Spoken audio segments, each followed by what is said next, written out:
Welcome to my official YouTube channel Unique Star. जी हाँ, आज के सेशन में फिर से आप सभी का स्वागत है। दोस्तों, जैसा कि आप जानते हैं कि पहले हम पिछली क्लासेस में हम लोग एलसीएम और एचसीएफ के बारे में डिस्कस कर चुके थे। तो आज आपका एक नया chapter ratio and proportions start होने वाला है, जिसमें हम लोग रेशियो एंड प्रोपोर्शंस के इंट्रोडक्शन पार्ट पे डिस्कस करने वाले हैं। दोस्तों, इसके बाद हम लोग बहुत सारे नए नए कंसेप्ट के साथ रेशियो एंड प्रोपोर्शंस के क्वेश्चन को सॉल्व करेंगे। तो चलिए देखते हैं आज। जैसा कि आप जानते हैं कि पिछली वीडियो में हम लोग रेशियो यानी अनुपात और टाइप्स ऑफ रेशियो के बारे में डिस्कस किए थे। तो आज हम लोग डिस्कस करने वाले हैं प्रपोर्शन और टाइप्स ऑफ प्रपोर्शन। ठीक है, तो यहाँ पे देखिए, सबसे पहले हम लोग देखते हैं कि समानुपात यानी प्रपोर्शन क्या होता है। तो यहाँ पे देखिए, यदि चार राशियों में से किन्हीं दो समान मात्रक वाली राशियों के बीच का अनुपात अन्य दो समान मात्रक वाली राशियों के बीच के अनुपात के समान हो तो ये चारों राशियां एक समानुपात में कही जाती हैं। क्लियर।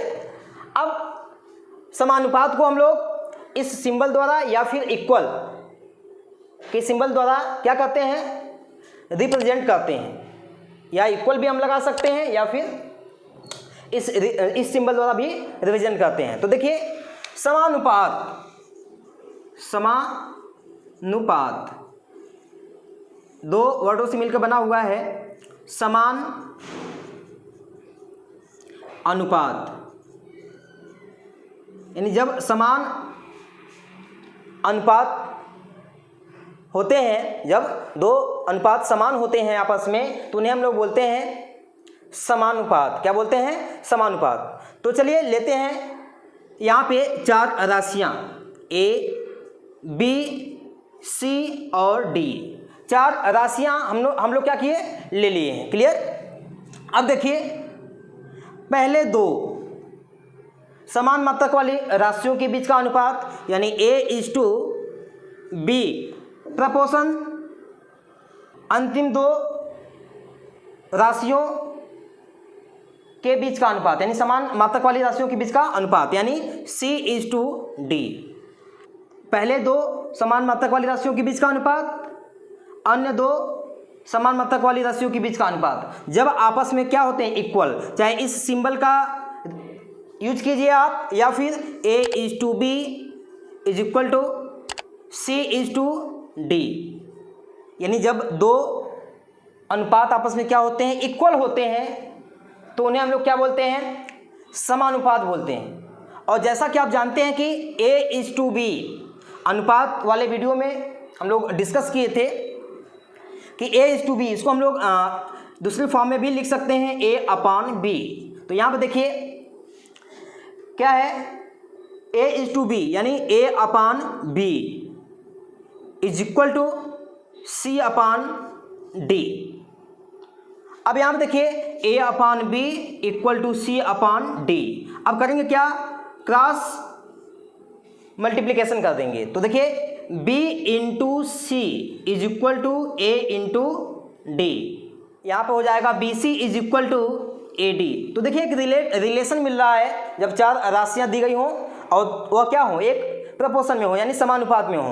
तो प्रोडक्ट ऑफ मीन्स, देखिए प्रोडक्ट ऑफ यानी बीच वाले पद का देखिए प्रोडक्ट यानी BC किसके इक्वल है, प्रोडक्ट ऑफ एक्सट्रीम्स यानी बाह्य पदों का गुणनफल।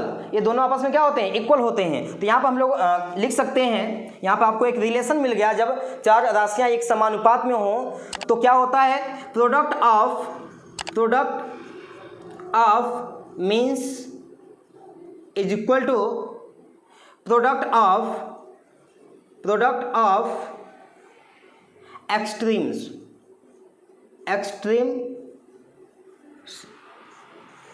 यानी जब चार राशियां एक समानुपात में हो तो प्रोडक्ट ऑफ मीन्स यानी मध्य पदों का गुणनफल। देखिए, चार राशियां हैं, पहले दो के बीच का अनुपात, अन्य दो के बीच का अनुपात आपस में क्या है, इक्वल है। तो ये क्या हो गए, समानुपात में हो गए। तो यहाँ पर देखिए, प्रोडक्ट ऑफ मीन्स यानी मध्य पदों का गुणनफल बराबर बाह्य पदों यानी बाह्य पदों का गुणनफल। दोनों आपस में क्या होते हैं? इक्वल होते हैं। यानी इसको अगर हिंदी में हम लोग कहें तो मध्य पदों का गुणनफल बराबर बाह्य पदों का गुणनफल आपस में क्या होते हैं? इक्वल होते हैं। क्लियर? ये बहुत इंपॉर्टेंट है क्योंकि बहुत सारे क्वेश्चन इसी पे हम लोग क्या करेंगे? सॉल्व करेंगे। तो दोस्तों आप सभी लोगों को समानुपात यानी प्रपोर्शंस क्लियर हो चुका है। तो चलिए हम लोग टाइप्स ऑफ प्रपोर्शन यानी समानुपात के प्रकार के बारे में डिस्कस करते हैं। सबसे पहले यदि कोई चार राशियां एक समानुपाती में हो, क्या हो? एक समानुपाती में हो, तो पहले पद को हम लोग बोलते हैं फर्स्ट प्रपोर्शन यानी प्रथम समानुपाती, और द्वितीय पद को हम लोग बोलते हैं सेकेंड प्रपोर्शन द्वितीय समानुपाती, और तीसरे पद को बोलते हैं हम लोग थर्ड प्रपोर्शन यानी तृतीय समानुपाती, और चौथे पद को हम लोग बोलते हैं फोर्थ प्रपोर्शन यानी चतुर्थ समानुपाती। इसके बाद हम लोग टाइप्स ऑफ समानुपात के बारे में डिस्कस करने वाले हैं। तो चलिए देखते हैं। जो पहला होता है वो क्या होता है? मध्य समानुपाती। क्या होता है? मध्य समानुपाती, जिसे इंग्लिश में हम लोग बोलते हैं मीन प्रपोर्शन। यदि दो राशियां a तथा b के बीच x एक मध्य समानुपात हो तो इन्हें इस प्रकार यानी a:x प्रपोर्शंस x:b के रूप में लिखते हैं। यानी a और यहां पे देखिए a और b हैं। क्लियर? इसके बीच में एक मध्य मध्य क्या हो? समानुपात हो। क्या? x। मध्य समानुपात का मतलब इसका जो रेशियो होगा इसके साथ भी होगा और सेकेंड टर्म्स के भी साथ होगा। यानी इसको हम लोग लिख सकते हैं a फर्स्ट दो के बीच में यानी a:x और इसके दो की लास्ट वाले दो के बीच में यानी x:b, और ये दोनों क्या हो जाएंगे? प्रपोर्शन में हो जाएंगे। क्लियर? देखिए यहाँ पे जब दो राशियां दी गई हों उनके बीच में मध्य समानुपात ज्ञात करना हो तो मध्य समानुपात जब क्या मान लेते हैं? x मान लेते हैं। तो देखिए जो मध्य समानुपात का मतलब जो x होता है उसका मध्यस्थ करता है, यानी पहले के साथ भी रेशियो बनाएगा और दूसरे के साथ भी रेशियो बनाएगा। पहले दो के बीच का रेशियो a:x हो जाएगा, लास्ट वाले दो के बीच में x:b हो जाएगा, और ये किस में हो जाएगा? प्रपोर्शन में हो जाएगा। यानी अब देखिए इसको हम लोग कैसे लिख सकते हैं? a:x, इसको हम लिख सकते हैं a/x। प्रपोर्शन को हम लोग इक्वल के साइन सिंबल द्वारा भी रिप्रेजेंट करते हैं, और यहाँ पे हो जाएगा x:b है यानी x/b। अब बाय क्रॉस मल्टीप्लिकेशन देखिए x into x is equal to हो जाएगा a/b हो जाएगा। अब क्या करेंगे? x इंटू x यानी x² is equal to ab। अब इसको हम सॉल्व करते हैं तो x इज इक्वल टू हो जाएगा √ab। यानी जब दो कोई राशियां दी गई हों और उसके बीच में आपको क्या निकालना हो?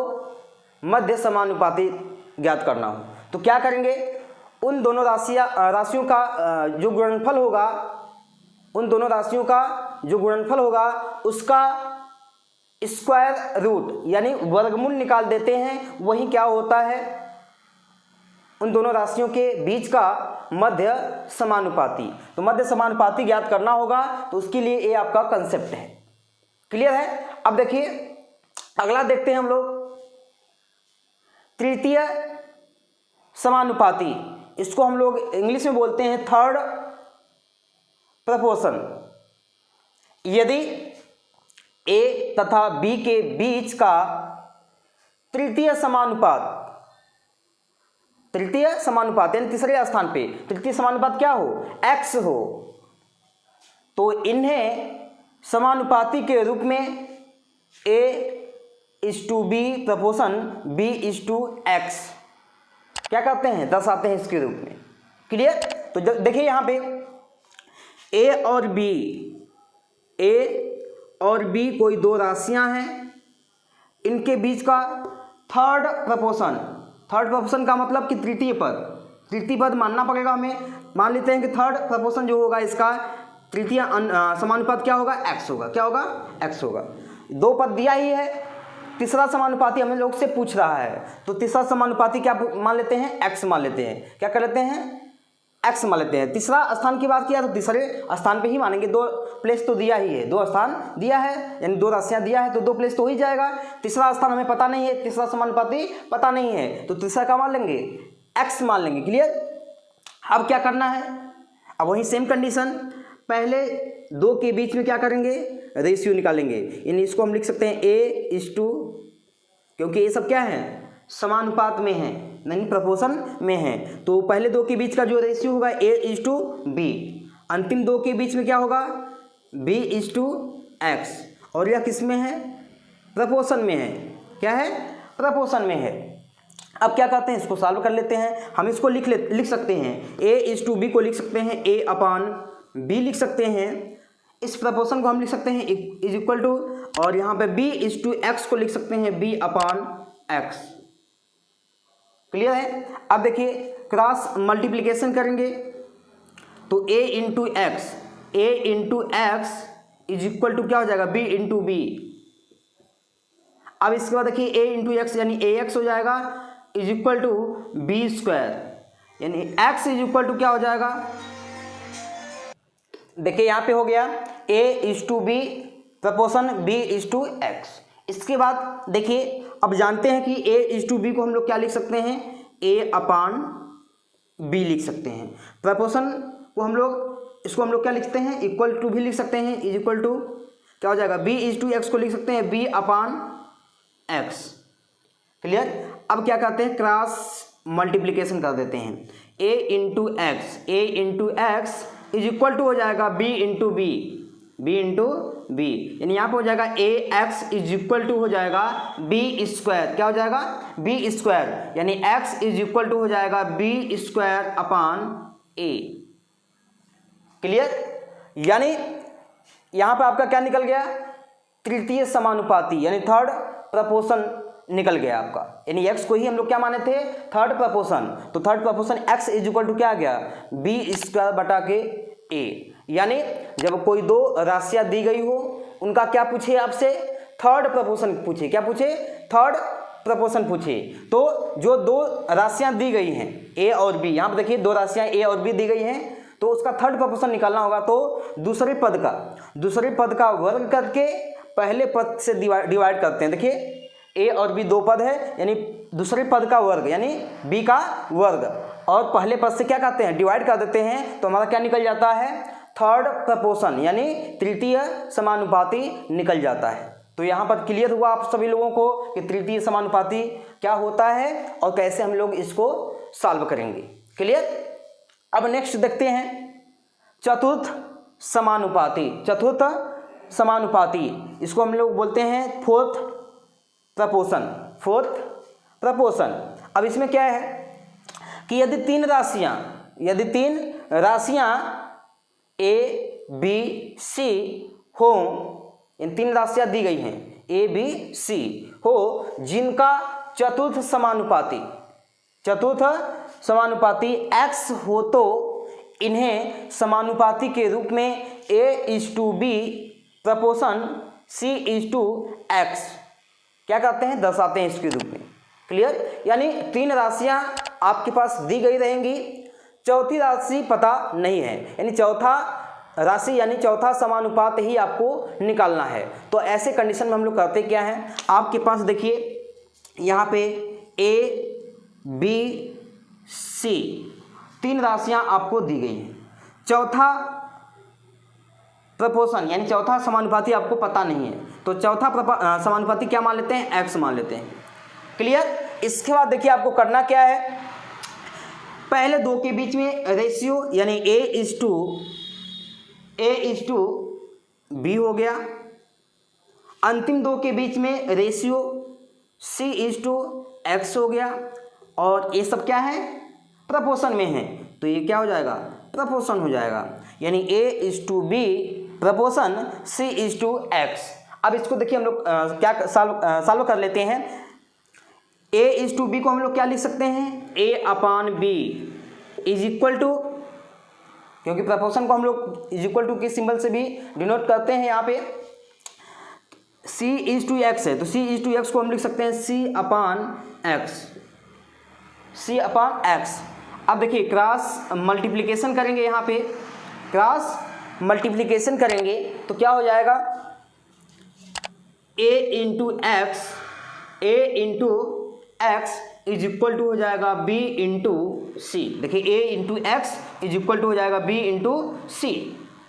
अब यहाँ पे देखिए हमें फोर्थ प्रपोर्शन फाइंड करना है, यानी x की वैल्यू फाइंड करना है, क्योंकि x को ही हम लोग क्या माने हैं, फोर्थ प्रपोर्शन माने हैं, तो x इज इक्वल टू देखिए क्या हो जाएगा, x is equal to B/C है यानी BC हो जाएगा, अब बटा के ए यहाँ पर मल्टीप्लाई के फॉर्म में है, उधर जाएगा तो डिवाइड, यानी क्या हो जाएगा, BC बटा के हो जाएगा A, BC बटा क्या हो जाएगा, A हो जाएगा, BC बटा के A हो जाएगा। यहाँ पे देखिए x की वैल्यू क्या हो गई, BC बटा के A हो गई। अब इसके बाद देखिए क्या करना है, यानी यहाँ से आपको क्लियर हुआ कि जो फोर्थ प्रपोर्शन है, अगर कोई 3 राशियाँ दी गई हों, यदि कोई 3 राशियाँ दी गई हों तो अंतिम 2 राशियों का गुणनफल, अंतिम 2 राशियों के बीच का जो गुणनफल होगा उसमें प्रथम पद से क्या करेंगे, डिवाइड कर देंगे, वहीं आपका क्या होगा, फोर्थ प्रपोर्शन, यानी x की जो वैल्यू होगी वही क्या होगा, फोर्थ प्रपोर्शन होगा। तो x इज इक्वल टू क्या है, BC बटा के A। तो यहाँ पर क्या, यानी 3 राशियाँ A/B/C दी गई हों तो अंतिम 2 के बीच का गुणनफल में हम लोग पहले प्रथम पद से क्या करेंगे, डिवाइड कर देंगे, तो आपका निकल जाएगा फोर्थ प्रपोर्शन, यानी चतुर्थ समानुपाती निकल जाएगा। तो आई होप आप सभी लोगों को चतुर्थ समानुपाती भी समझ में आ गया होगा। तो चलिए और कुछ भी देखते हैं। यहाँ पे देखिए अगला है थर्ड, चतुर्थ समानुपाती, इसको हम लोग बोलते हैं फोर्थ प्रपोर्शन। यदि 3 राशियाँ A/B/C हो, यानी यदि 3 राशियाँ दी गई हों, यहाँ पे क्या है A/B/C, जिनका चतुर्थ समानुपाती, यानी 3 राशियाँ तो दी गई ही है, चौथा इसका समानुपाती नहीं दिया गया है, तो यानी A/B/C हो जिनका चतुर्थ समानुपाती x हो, तो यानी चतुर्थ समानुपाती हम लोग A/B/C का चतुर्थ समानुपाती क्या मान लेते हैं, x मान लेते हैं। क्लियर। इन्हें समानुपाती के रूप में कैसे लिखते हैं, A:B प्रपोर्शन C:X, इसके रूप में हम लोग क्या कहते हैं, दर्शाते हैं। तो यानी यहाँ पर आपको 3 राशियाँ दी गई हैं A, B और C। चतुर्थ समानुपाती यानी चौथी राशि आपको दी गई है, क्या दी गई है यहाँ पे x, नहीं दिया गया रहेगा तो हम लोग क्या करेंगे, मान लेंगे x या कुछ भी आप वेरिएबल्स मान सकते हैं। तो यहाँ पे देखिए 3 राशियाँ दी गई थी, चौथा जो समानुपाती हम लोग क्या मान लिए, x मान लिए। क्लियर। अब देखिए यहाँ पे पहले 2 के बीच में रेशियो यानी A:B, अंतिम 2 के बीच में रेशियो C:X, और यहाँ पे जो x है वो क्या है, चौथा समानुपाती है, यानी सभी राशियाँ क्या हो जाएंगी, समानुपात में हो जाएंगी, यानी A:B प्रपोर्शन C:X। क्लियर। अब इसके बाद देखिए A:B, इसको हम लोग लिख सकते हैं A/B इज इक्वल टू, क्योंकि प्रपोर्शन के साइन को हम लोग इक्वल टू के रूप में भी डिनोट करते हैं, तो चाहे प्रपोर्शन लिखिए चाहे इक्वल टू लिखिए। इसके बाद C:X है तो इसको हम लिख सकते हैं C/X। क्लियर। अब क्या करेंगे, क्रॉस मल्टीप्लिकेशन करेंगे, यानी a इंटू एक्स हो जाएगा is equal to b into c हो जाएगा, b इंटू सी, यानी a x is equal to हो जाएगा बी सी। क्लियर। अब इसके बाद देखिए a यहाँ पर मल्टीप्लाई के फॉर्म में है, उस साइड जाएगा तो डिवाइड हो जाएगा, यानी x इज इक्वल टू हो जाएगा बी सी बटा के a, और यही आपका क्या है, फोर्थ प्रपोर्शन है, चौथा समानुपाती है, यानी x को ही हम लोग फोर्थ प्रपोर्शन लिट किए थे, माने थे, तो x इज इक्वल टू क्या हो जाएगा, बी सी अपान ए। जब कोई तीन राशियां दी गई हों और आपको फोर्थ प्रपोर्शन यानी चतुर्थ समानुपाती निकालना हो, तो उन तीनों राशियों में से जो अंतिम दो राशियां हैं उन दोनों का गुणनफल में हम लोग प्रथम पद यानी प्रथम जो राशि होगी यानी a, उससे क्या करेंगे, डिवाइड कर देंगे। देखिए यहाँ पे तीन राशियां ए बी सी हैं, अंतिम दो का गुणनफल अब बटा प्रथम राशि से क्या करेंगे, डिवाइड कर देंगे, तो क्या निकल जाएगा, चतुर्थ समानुपाती यानी फोर्थ प्रपोर्शन। तो आई होप आप सभी लोगों को ये जितने भी हमने टाइप्स ऑफ प्रपोर्शन बताए हैं सब क्लियर हो गए होंगे। तो चलिए आगे भी कुछ इम्पोर्टेंट बातें देखते हैं हम लोग। देखिए यहाँ पे कुछ और पॉइंटें हैं जिसको हम लोग ध्यान में रखेंगे। क्या है, यदि किसी समानुपात में दो अलग अलग जाति की राशियाँ एक दूसरे पर इस प्रकार निर्भर हो कि एक के मान में वृद्धि या कमी होने पर दूसरे के मान में भी इसी अनुपात में वृद्धि या कमी हो, तो वे राशियां अनुलोम समानुपाती यानी डायरेक्टली प्रपोर्शन कहलाती हैं, तथा वह समानुपात अनुलोम समानुपात डायरेक्ट प्रपोर्शन कहलाता है। यानी जब दो अलग अलग जाति की राशियां, जिसमें अगर पहले में जिस अनुपात में वृद्धि हो रही है उसी अनुपात में दूसरे में भी वृद्धि हो, या पहले में जिस अनुपात में कमी हो उसी अनुपात में दूसरे में भी कमी हो, यानी दोनों साथ साथ में होने चाहिए, यानी पहले में वृद्धि हो रहा है दूसरे में भी वृद्धि होना चाहिए, या फिर पहले में कमी हो रहा है तो दूसरे में भी कमी होना चाहिए। ऐसे राशियों के समानुपात को हम लोग बोलते हैं अनुलोम समानुपात, यानी ए फिक्स होना चाहिए, क्लियर होना चाहिए कि अगर पहली राशि में वृद्धि हो रही है तो दूसरे में भी वृद्धि हो, या पहली में कमी हो तो दूसरे में भी क्या होना चाहिए, कमी होना चाहिए। अगर ऐसा है तो वह राशियां जिस समानुपात में होंगी उन्हें हम लोग बोलेंगे अनुलोम समानुपात यानी डायरेक्ट प्रपोर्शन कहलाते हैं। तो देखिए इसमें कुछ एग्जाम्पल के माध्यम से समझते हैं। मान लीजिए कि कोई भी यहाँ पे एक टेबल हम लोग बनाते हैं, कोई भी क्या है, वस्तु है, क्या है, वस्तु है, और यहाँ पे उसका मूल्य है, क्या है, मूल्य है। अगर मान लीजिए इसका मूल्य A1 रुपया है, इसका A1 रुपया है, और इसका जो ये वस्तु क्या है, A1 है, ये वस्तु क्या है, A1 है, और मूल्य क्या है, B1 है। क्लियर। और इसका जो दूसरी वस्तु यानी वृद्धि हो गई इसमें, मान लीजिए A2 वस्तु हो गई, यानी पहले A1 वस्तु थी, अब क्या हो गई, बढ़कर A2 हो गया, तो इसके मूल्य में भी क्या होगी, वृद्धि होगी, इन मूल्य क्या हो जाएगा, B2 हो जाएगा। कोई भी 5 पेन का मूल्य मान लीजिए 20 रुपया है, तो 10 पेन का मूल्य बढ़ेगा ही ना, यानी अगर उसके वस्तु में वृद्धि हो रही है, वस्तु में वृद्धि हो रही है तो मूल्य में भी क्या होना चाहिए, वृद्धि होना चाहिए। जब भी ऐसा कंडीशन आए तो उसे हम लोग बोलते हैं अनुलोम समानुपात यानी डायरेक्ट प्रपोर्शन। इसका रूल क्या होता है, A1 upon B1 is equal to A2 बटा के B2। क्लियर है। क्रॉस मल्टीप्लिकेशन कर देंगे, यानी A1 into B2 is equal to A2 into B1, A2 into B1। यही इसके इस टाइप्स के क्वेश्चन को सॉल्व करने के लिए यही रूल होता है। ठीक है, पहले वस्तु इंटू पहला मूल्य बराबर पहली वस्तु इंटू दूसरा, पहली वस्तु इंटू दूसरा मूल्य बराबर दूसरी वस्तु इंटू पहला मूल्य, मल्टीप्लाई कर देंगे। अगर जो भी इसमें अननोन राशि रहेगी वे आपको क्या हो जाएगी, पता हो जाएगी। क्लियर है कि इस प्रकार के क्वेश्चन में हम लोग कैसे सॉल्व करेंगे। तो चलिए इसके बाद हम लोग देखते हैं नेक्स्ट।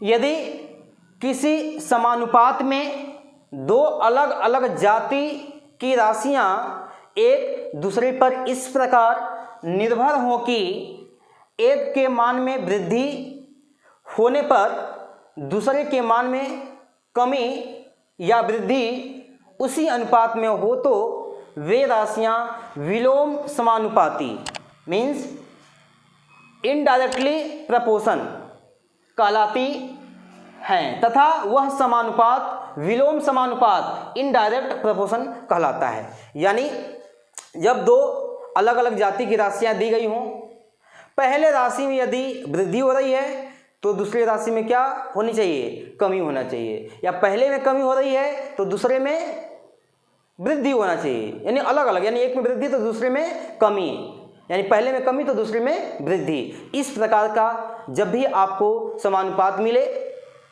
तो ऐसी राशियों के समानुपात को हम लोग क्या बोलते हैं, विलोम समानुपात यानी इनडायरेक्ट प्रपोर्शन कहते हैं। क्लियर। तो देखिए एग्जाम्पल के माध्यम समझते हैं। यहाँ पे देखिए मान लीजिए व्यक्ति हैं, क्या हैं, व्यक्ति हैं और यहाँ पे दिन है। क्लियर।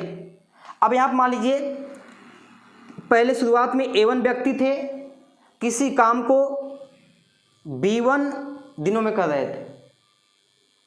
अब यदि इसमें वृद्धि हो गई, देखिए A1 व्यक्ति थे, अब मान लीजिए A2 व्यक्ति हो गए। अब आदमियों की संख्या क्या हो गई, बढ़ गई, तो काम कम दिनों में खत्म हो जाएगा। अरे भाई पहले A1 व्यक्ति थे तो काम B1 दिन तक चलता था, यदि अब A2 व्यक्ति हो गए, आदमियों की संख्या में क्या हो गई, वृद्धि हम लोग कर दिए, तो काम कम दिन में खत्म हो जाएगा, यानी काम कम दिनों में खत्म हो जाएगा, यानी काम जो है B2 दिनों में खत्म हो जाएगा।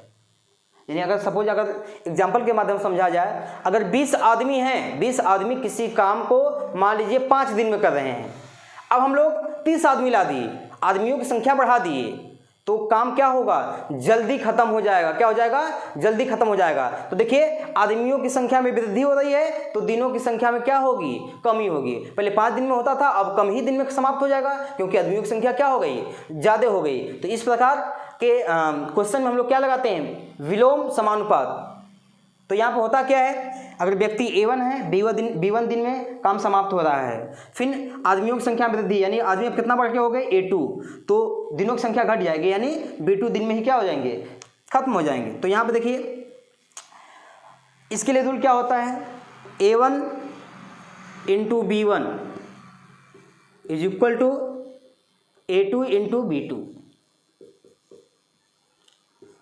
यानी कहा जाए कि पहले जो व्यक्ति रहे उनका और पहले जितने दिनों में समाप्त कर रहे हैं उनका गुणनफल बराबर द्वितीय व्यक्ति, यानी जो बढ़ने के बाद जो हो रहे हैं उनका और बाद में जितने दिनों में काम समाप्त हो रहा है उनका गुणनफल, दोनों आपस में क्या होते हैं, इक्वल होते हैं। इनमें से आपको एक भी नहीं पता रहेगा, एक नहीं पता रहेगा तो उसको आसानी से आप क्या करेंगे, निकाल लेंगे। तो आई होप कि आप सभी लोग को अनुलोम समानुपात और विलोम समानुपात क्लियर हो गया होगा। इसके बाद देखिए यहाँ पे है वितथानुपात, कॉन्टिन्यू प्रपोर्शन। इसमें होता क्या है, यदि 3 राशियाँ इस प्रकार हों कि, यदि 3 राशियाँ हों इस प्रकार से कि पहली राशि रेशियो, दूसरी राशि इज इक्वल टू या प्रपोर्शन, दूसरी राशि रेशियो तीसरी राशि, तो तीनों में वितता अनुपात होता है। क्लियर। इसको सांकेतिक भाषा में मान लीजिए 3 राशियाँ ए बी सी हम लोग ले लिए हैं, तो पहली राशि और दूसरी राशि के बीच का अनुपात इज इक्वल टू दूसरी और तीसरी राशि के बीच के अनुपात के रूप में लिख सकते हैं, जहां b square equal to a c, यानी यहाँ पर देखिए a is to b equal to b is to c है। क्लियर? तो यहाँ पे देखिए यदि हम लोग ए इज टू बी को लिख सकते हैं a upon b is equal to b is to c को क्या लिख सकते हैं, बी अपान सी लिख सकते हैं। क्लियर? अब देखिए क्रॉस मल्टीप्लिकेशन करेंगे तो b into b is equal to हो जाएगा आपका ए सी, यानी b square equal to a c, b square equal to a c, यानी बी इक्वल टू हो जाएगा अंडर रूट ए सी, यानी जहां b square is equal to a c, यहाँ बी को मध्य समानुपाती, अभी हमने ऊपर बताया भी है आपको, बी को मध्य समानुपाती कहते हैं। जैसे ए बी सी से मध्यानुपाती b equal to under root a c होता है। तो आई होप कि आप सभी लोगों को टाइप्स ऑफ प्रपोर्शन यानी समानुपात के प्रकार और कुछ पॉइंटे, यानी यहाँ पे अनुलोम समानुपात और विलोम समानुपात और वितता अनुपात आप सभी लोग को क्लियर हो गया होगा। तो दोस्तों, यदि आज की वीडियो आप लोग को पसंद आई हो तो प्लीज़ लाइक, शेयर, कमेंट्स और सब्सक्राइब करें, और हाँ, बेल आइकन को दबाना न भूलें। धन्यवाद।